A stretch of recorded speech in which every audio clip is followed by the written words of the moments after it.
Good morning, DXN. Welcome to DXN, the world's largest Ganoderma producer. Started its journey in Jitra, a small town in Kedah, Malaysia in 1993.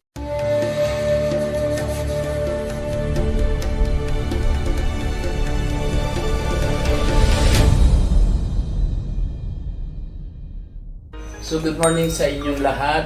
Sa kasulukuyan, narito kami sa DXN Limos. Ako po si Ferdinand Fabian, isa sa mga executive crown diamond ng DXN. Meron lang tayong i-interview kasi kami mismo ay na-amaze sa mag-asawang ito regarding sa kanilang health, no?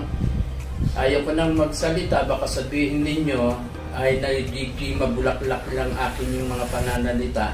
Hindi po yun ang aking iparirinig po sa inyo. Yung sasabihin ng mag-asawang ito. Magandang hapon po sa inyong dalawa. Magandang hapon po. Ako pala si Edwin Balite ng North Dasma, Garden Villas.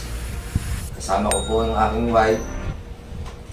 Nagkaroon po kami ng pagkakataong mag-take ng spirulina dahil may nararamdaman ang aking asawa. Sa kadila ng pina-check up po siya at pina-ultrasound ko, meron talaga po siyang lumabas na sa ultrasound ang malaking bato sa panto. Inirefer po rin po kami ng Metro South dito sa Daang Hari, South City Hospital upang ma-confirm. Mismo ang doktor ang nagsabi na sa under operation po siya. Sinitiskan po. Sinitiskan po siya rito sa South City. Nagtanong nga po ako dahil ako rin isang OFW. Nagtanong ako sa doktor, ano ang pinagkaiba ng sonograph sa CT scan. Ngayon po, siyempre po, inanong po namin talaga, pumunta ang aking pinsan, na isa rin po anong ng DXN. Binigyan po kami ng pagkakataon na mag-take ng spirulina. After a few months, nararamdaman ng wife ko na may lalabas sa kanyang puwerta. Ang advice po ng doktor, gumamit siya ng Arenola. That time, ngayon po, dumating na po yan. Ito po yung bato, unang lumabas noong March 19, 2020. Papakita ko na lang po sa inyo, supporting dog. Ito po yun. Yan yung laman. Opo. Ito po yung naman. Ito po yung unang lumabas. Palaki. Ayan po yan. Noong March 19, 2020. After a few months, or July, the last one ito po. July. Alright guys, yung ipinakikita niya, yung lumabas kay Mrs. na bato. Ano ang nararamdaman mo sa katawan mo? Ay, nangihina po talaga ako. Hindi ako makalakad. Tapos, yung ihi ko pumigil. May dugo-dugo po, basta may bacteria. Kasi, minomonitor din po ako ng doktor ko sa ihi. Kasi po, may dugo po talaga siya. Hindi po siya pero nung babas na po siya, clear po lahat. Clear po lahat, pati yung urine ko lahat po, nag-clear. Pati yung alboranas, yung high blood, nag-clear po. Ito bang takip na ito? Ito yun? Opo. Okay, pakikita ko lang, ipo-focus ko lang, no? Yung bato na lumabas kay Mrs. Ito po yung bato na lumabas. So, ito po yung actual na bato. Yung picture lang ay nandiyan, pinakikita ko po sa inyo. Ito po yung bato. Sobrang laki. Sobrang laki. Parang bato ni Haring David na pinukol niya kay Goliath, no? So, tingnan niyo mabuti at pakinggan niyo yung iba pang sasabihin ni Mrs. Ayun nga po, nung lumabas na po yun, hindi pa rin pa ako kumpiyansa, pina-ultrasound ko po uli siya. Sabi po ng... Ito po yung findings ng ultrasound niya ng huli-huli. Ng March 2, ito yung November 2019, yung nauna. Ito yung under operation po siya. Nung nailabas niya yung dalawang bato, dahil under pandemic, umalik po kami ng hospital ng March 2021 para pa-ultrasound po ulit siya kung talagang clear po.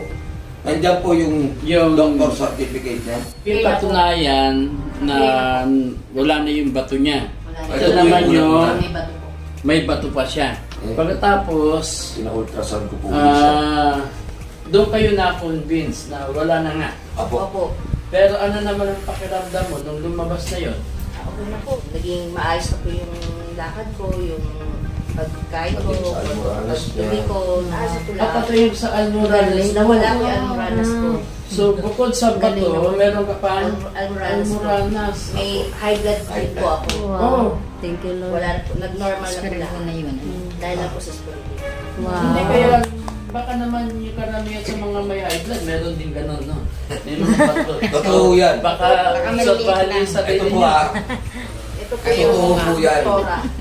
Siya po yung doktora nagsabi na miracle po yung spiritual. Ito yung doktora yung nakamas. Oo, yung Apo, naka- under Yung pandemic. blue? Opo, Yan. Ayan.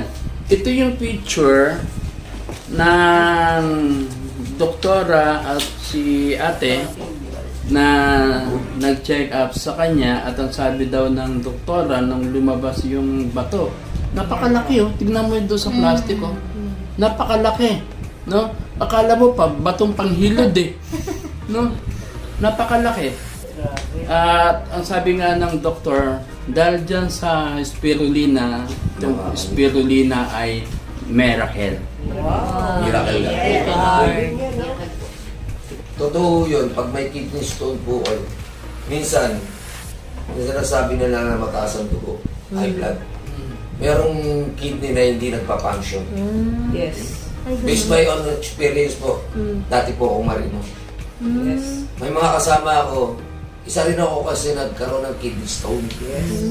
Napunta ako ng St. Luke's, siyempre, may pamilya ako, hindi ako pwedeng tumambay na matagal. Humingi po ako ng second opinion, yung binigyan niya ako ng medicine, pero naihi ko pa lang. Gaulo lang po ng palito ng posporo. Pero yung kasabay ko, Maliit ka. nagpa-shockwave. Kayo mismo nagkaroon din ng bato? Kidney stone. Okay. Pero nawala. Pero mali. Kasi nakasakay ako eh. Nawala yung nakakainom ako. Sa akin naman, yung experience ko, nung bago lang ako sa DXN, nung gumagamit ako ng products, pagpunta ko sa CR ng DXN na nasa Ortegas pa kami, pag ihig ko, parang mayroong kulay brown na magagaspang Oo, lalabas ulo. na lumabas. Lalabas ulo. Mararamdaman nyo yun, na parang maliliit. Akala ko, madumi lang yung brief ko. Yan pala, yun na pala yun. Ayun na po No? yun. Nung nag-take kayo ng spirulina, ilang capsule ang iniinom? 2 times a day. 2 times a day. Night and morning. Two Ilang capsule. Capsule. Two capsule. Umaga and gabi. Umaga po. Bago Dalawa-dalawa. Walang laman talaga wala dyan. siya. Dumudumi na ako eh. Dumudumi. Ang dumi ko po maitim at saka mamantika. Sabi po Toxic ng yun. doktor ng DSF, toxin yan. Tuloy mo lang. Wow, ang galing. Eh, hindi ko kaya kasi nanghihina ako eh. Sabi ko, hindi ko kaya do. Tuloy mo. Tuloy, sige, take lang ng take. Hanggang sa nung unang pagdating ng March, lumabas yung isa. Sabi ko, ay, may lumabas. Sabi ko, tapos tinext ko yung pinsan niya, te, may lumabas. Sabi ko, ang laki. Sabi, hindi naman kami makapunta ng doktor kasi pandemic, so hindi pwede. Minessage ko yung doktor, sabi niya, itabi mo. Tabi mo muna ha, kasi hindi tayo pwede mag-meet. So, tinabi. Tapos, tinanong ko din yung paano? Tuloy lang, tuloy. Kasi sabi nung anak ko, parang dalawa yan. Kasi doon sa ultrasound, nakadikit siyang gano'n. Parang bali. siya. Kasi parang bali. Parang nabali po siya. Kasi Ah, ito po yung, Ayan, oh. ito po nang lumabas eh. Parang may Magdudugtong po kalawit siya na may dugtong. Ayun o. Parang may kalawit siya na may dugtong. Ayun o. Yan po yung masakit. Ibig sabihin, dugtong pala talaga siya. Pagkadugtong po siya. Magkadugtong to eh. Palagay ko eh. Ayan o. Kasi Napupul sabi siya. nung anak ko, parang dalawa yan kasi Kasi dalawa talaga sa kasi malaki sa ultrasound. ultrasound dalawa eh. Talagang nakaupit na Bukod sa spirulina na ginagamit nyo, meron pa pa? Wala na po. Spirulina lang. Spirulina lang po talaga. Wala po. Ako po si Mrs. Myra Balite. Nakatira po ako sa North Dasma. Ako po ay merong na sa ultrasound na may bato sa pantog. Ang ininom ko lang po ay spirulina. Wala na pa akong ibang tinake kundi ito lang po. Pagdating po ng ng March, lumabas po itong isa. Ito po pinakamasakit kasi po may kalawit. Tapos ito po nung July. So tuloy-tuloy lang po ang inom ko ng spirulina.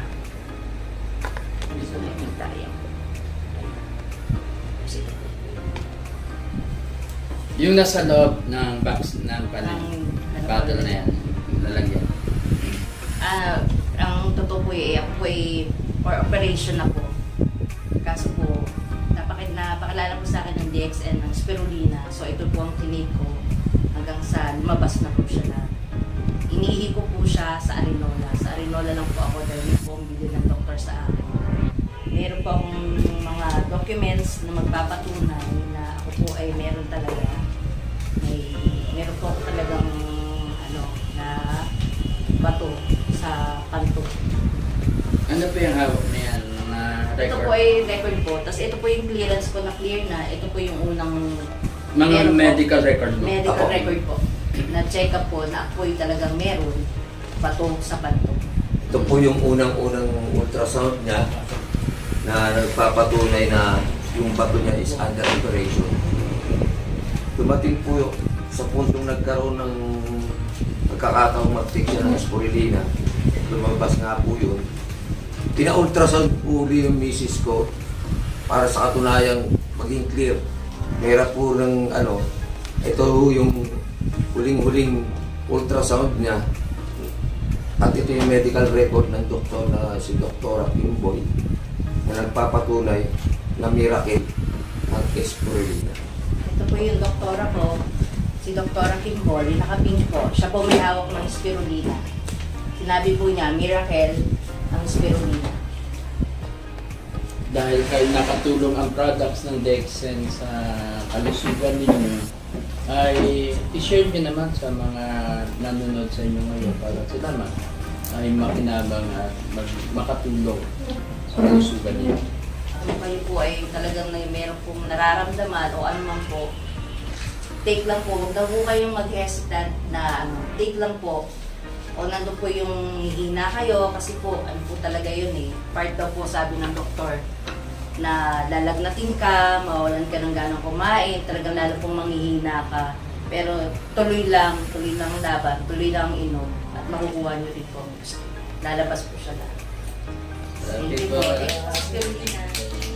Thank you, DXN Thank you Imos. po, DXN Imos.